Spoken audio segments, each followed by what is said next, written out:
खटल्याचा निकाल आज लागणार आहे आणि या सगळ्या पार्श्वभूमीवर मालेगावमध्ये अतिरिक्त पोलीस जे आहे ते तैनात करण्यात आलेले 17 वर्षानंतर या खटल्याचा निकाल लागणार आहे। या पार्श्वभूमीवर कायदा व सुव्यवस्थेचं कुठलीही अनुचित घटना घडू नये यासाठी नाशिक ग्रामीण पोलीस यंत्रणा सज्ज झालेली आहे। आपल्यासोबत SP बाळासाहेब पाटील आहे। सर, काय सांगणार? खरं तर आज खटल्याचा निकाल लागतो, या पार्श्वभूमीवर मालेगावमध्ये कशा पद्धतीचा अतिरिक्त पोलीस बंदोबस्त जो आहे तो आपल्याकडनं लावण्यात आलेला आहे? मालेगाव बॉम्बस्फोटाच्या खटल्याचा रिझल्ट आज जो येत आहे त्याच्या पार्श्वभूमीवर मालेगावची शांतता अबाधित राहावी आणि त्या ठिकाणी कायदा व सुव्यवस्था अबाधित राहण्यासाठी बाहेरून अतिरिक्त कुमक देण्यात आलेले आहे। हेडक्वार्टरवरून अधिकारी आणि अंमलदार याची डिप्लॉयमेंट करण्यात आलेली आहे।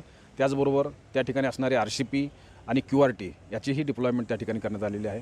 याच्याबरोबरच एक SRPFची कंपनीसुद्धा त्या ठिकाणी डिप्लॉय केलेली आहे। या सर्व बंदोबस्ताबरोबर लोकांशी समन्वय ठेवून कुणीही अफवा पसरवणार नाही, कोणीमध्ये गैरसमज पसरवणार नाही, रूमर्स कुठल्याही येणार नाहीत, या दृष्टिकोनातून त्या काउंटर करण्यासाठी वेगवेगळ्या व्हॉट्सअप ग्रुपच्या माध्यमातून, सोशल मीडियाच्या माध्यमातून मॉनिटरिंग हे केले जात आहे। त्या ठिकाणच्या शांतता कमिटीचे सदस्य आणि इतर सर्व सन्माननीय लोकांना समन्वय ठेवून त्या ठिकाणची शांतता अबाधित ठेवण्यासाठी नाशिक ग्रामीण पोलीस दलाच्या वतीने सर्वतोपरी उपाययोजना केल्या जात आहेत। भिक्खू चौकामध्ये हा बॉम्बस्फोट झालेला होता, त्या ठिकाणी विशेष कशा प्रकारची खबरदारी घेण्यात येत आहे? मालेगावमधील सर्वच महत्त्वाचे जे ठिकाण वाटत आहेत की ज्या ठिकाणी आम्हाला बंदोबस्ताची आवश्यकता वाटते आहे, त्या सर्व ठिकाणं हे कव्हर करण्यात आलेले आहेत आणि पुरेसा बंदोबस्त मालेगावमध्ये आहे।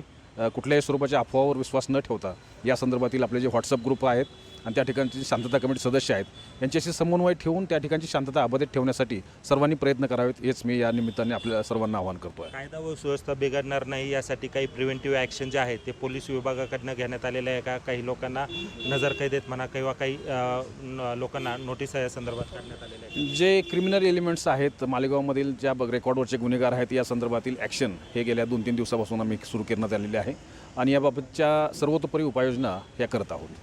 एकूणच आपण बघितलं का मालेगाव बॉम्बस्फोट खटल्याचा निकाल आज जरी लागणारा असला तरी पोलिसांकडनं मात्र यंत्रणा जी आहे ती सज्ज करण्यात आलेली आहे। भिक्खू चौकामध्ये विशेष अतिरिक्त कुमक आहे ती मागवण्यात आलेली। याचबरोबर 2-3 दिवसापासून ज्या प्रिव्हेंटिव्ह ॲक्शन ज्या आहे त्या पोलीस विभागाकडनं घेण्यात आल्याचं आपल्याला या ठिकाणी बघायला मिळतं आहे। त्यामुळे एकूणच आज बॉम्बस्फोट खटल्याचा निकाल आल्यानंतर कुठलीही अनुचित घटना घडणार नाही या दृष्टीने नाशिक पोलीस यंत्रणा ही पूर्णपणे सज्ज झाल्याचं आपल्याला बघायला मिळतं आहे। महेश माले, लोकशाही मराठी, नाशिक।